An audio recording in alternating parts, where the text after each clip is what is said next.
everyone.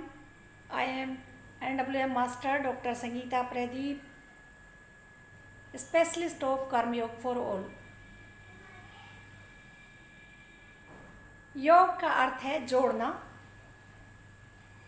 और योग में आप जितना अच्छा जोड़ेंगे, आप योग के सारे अंगों को करेंगे, उतना ही आपको अधिक फ़ायदा मिलेगा। योग अगर आप 8 अंगों को करते हैं, जैसा आप जानते ही होंगे, योग के 8 अंग हैं। नंबर 1 यम, नियम, आसन, प्राणायाम, प्रत्याहार, ध्यान, धारणा और समाधि। तो इस प्रकार योग के 8 अंग हैं। लेकिन आजकल अधिकतर लोग आसन करते हैं, यानी 3rd अंग को करते हैं, जिससे आप फ्लेक्सिबिलिटी तो पा सकते हैं, या कुछ हो सकता है आपको कुछ बीमारियों में भी आपको आराम मिल जाए। लेकिन अगर आपको जीवन के सभी पहलुओं को ठीक करना है, अपने लाइफ में अच्छे बदलाव लाने हैं, तो आपको योग को यम से स्टार्ट करना होगा। मतलब कि आपको उसके 1st अंग से स्टार्ट करना होगा, क्योंकि योग की परिभाषा है योगश्चित्त वृत्ति निरोधम। योग से आपकी न सिर्फ फिजिकल बॉडी ठीक होती है, बल्कि आपकी चित्त की वृत्तियों का भी निरोध होता है। यानी जो आपके चित्त में, मन में बीमारियां हैं, व्याधियां हैं, रोग हैं, दोष हैं, वो सब दूर होते हैं, जो कि हमारे लिए बहुत ज़रूरी हैं दूर करने, क्योंकि यहीं से ही हमारी फिजिकल बॉडी पर भी बीमारियां दिखाई देती हैं। और भी बहुत अच्छे बदलाव हमारे जीवन में आ सकते हैं अगर हम योग को इसके प्रथम अंग से स्टार्ट करें। तो आइए इन्हीं सुखद बदलावों को स्टार्ट करने की हम तैयारी करते हैं, वही मैं आज आपको समझाती हूँ। अब योग के भी जैसे 8 अंग हैं, वैसे ही योग के प्रथम अंग यम के भी 5 अंग हैं, यानी इसको भी 5 पार्ट्स हैं।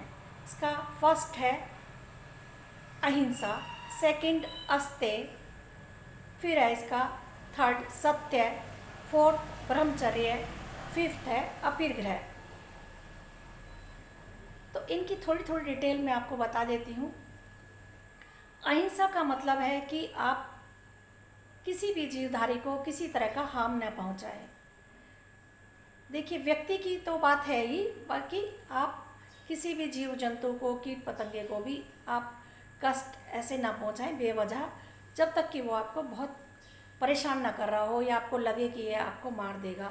तो ऐसी स्थिति में आप उसको, जैसे बहुत लोगों को होता है कि बेवजह ही किसी भी एनिमल्स को परेशान करते हैं, डॉग्स को आते जाते मार देते हैं, या किसी भी एनिमल्स को, तो वो बिल्कुल नहीं करना चाहिए, और ना ही किसी पर्सन के साथ कोई गलत व्यवहार करना चाहिए। आपकी बातों से भी किसी को कोई हार्म नहीं पहुंचना चाहिए, इन बातों का आप ध्यान रखें। अब बात है 2nd है अस्तेय। अस्तेय का मतलब है चोरी न करना।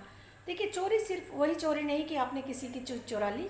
अगर आप किसी के अधिकारों का भी हनन करते हैं तो भी चोरी मानी जाती है। जैसे आपने किसी की मेहनत रख ली, किसी को आपको ज़्यादा पैसे आपने उसको तय किए, या ज़्यादा काम करा लिया और आपको आप उससे कम पैसे देते हैं या नहीं देते हैं। कुछ लोग ऐसे होते हैं कि भाई अपना रोब दिखाया और काम करा लिया, तो ये भी चोरी है एक तरह से।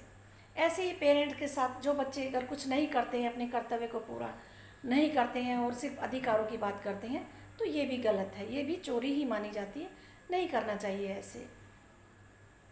अब है 3rd सत्य। तो हमें सत्य बोलना चाहिए अपने छोटे मोटे से फ़ायदों के लिए, या अपने बड़े से भी फ़ायदे के लिए। हमें झूठ नहीं बोलना चाहिए किसी भी स्थिति में। जब तक किसी का बहुत बड़ा, जैसे किसी को कोई मृत्यु तुल्य कष्ट है, या कोई ऐसी मृत्यु वाली परेशानी हो रही है, मृत्यु का सा उसके ऊपर कोई प्रभाव है, लग रहा है किसी की जान बच जाएगी हमारे एक छोटे से झूठ बोलने से, और कोई अच्छा इंसान है, तो ऐसे में कहीं जाके आपको झूठ बोलने की अगर ज़रूरत पड़ती है तो उसमें आपको सोचना चाहिए। बाकी अपने किसी छोटे से फ़ायदे के लिए दूसरे का जिसमें नुकसान होता हो, ऐसे में बिल्कुल झूठ नहीं बोलना चाहिए। अब है ब्रह्मचर्य, नंबर 4th। ब्रह्मचर्य में आपको, जब आपकी पढ़ाई की एज है, तो आपको अच्छे से पढ़ाई करनी चाहिए, अच्छे से अध्ययन करना चाहिए। जो भी आप किसी भी कोर्स को कर रहे हैं, जो भी पढ़ रहे हैं, उसे अच्छे अपने जीवन में उतारना चाहिए। उसके बाद आप जो भी बिजनेस करते हैं, जॉब करते हैं, उसे अच्छी तरह से करनी चाहिए। किसी गलत आदत में नहीं पड़ना चाहिए, कहीं कोई गलत संबंध नहीं बनाना चाहिए। चाहे आप स्त्री हैं, पुरुष हैं, अपने पति पत्नी के साथ ही अपने संबंध बनाएं। कोई फालतू संबंध, किसी भी तरह का कोई ब्रह्मचर्य का कोई ऐसा दुर्व्यवहार दुरुपयोग नहीं करना चाहिए जिससे आपके ब्रह्मचर्य को कष्ट हो, आपके ब्रह्मचर्य खराब हो। ऐसा कोई गलत कर्म आपको नहीं करना चाहिए। अब है लास्ट अपीर ग्रह। अपीर ग्रह का मतलब है ज़रूरत से ज़्यादा सामान इकट्ठा नहीं करना। अगर आपके पास थोड़ा है तो थोड़े में ही आपको सेटिस्फेक्शन करना चाहिए। आपको ये नहीं सोचना चाहिए कि आपके पास छोटा घर है, छोटी गाड़ी है, तो आप ये सोचें दूसरे के पास बड़ी गाड़ी है और आप अपनी छोटी का सुख ना लें या उसमें आनंद ना लें। नहीं, जो आपके पास है, जो परमात्मा ने आपको दिया है, उसमें ही आप संतुष्ट रहें, सेटिस्फाई रहें। आप किसी भी तरह से अपने जीवन को सेटिस्फैक्ट्री रखें। किसी भी प्रकार से ऐसा ना करें कि आपके आनंद में कोई कष्ट आए। जो भी है उसमें खुश रहने की कोशिश करें और अधिक सामानों को जोड़ने की, अधिक पैसे को इकट्ठा करने की कोशिश ना करें। उसमें अपना समय बर्बाद ना करें, उसमें अपनी एनर्जी को वेस्ट ना करें। परमात्मा ने जो दिया है उसमें सुखी रहें, खुश रहें।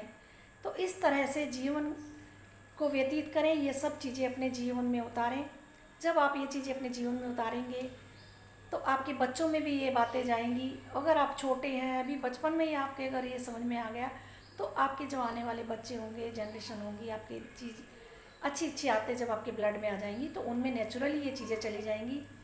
फिर देखिए आपका बदलाव होगा, समाज का बदलाव होगा और फिर असल में हमारा जो वर्ल्ड हेल्थ है वो हम सबको मिलेगी। Thank you friends. आज की क्लास यहीं ओवर करते हैं और कल मिलते हैं योग के नेक्स्ट अंग नियम के साथ। Thank you.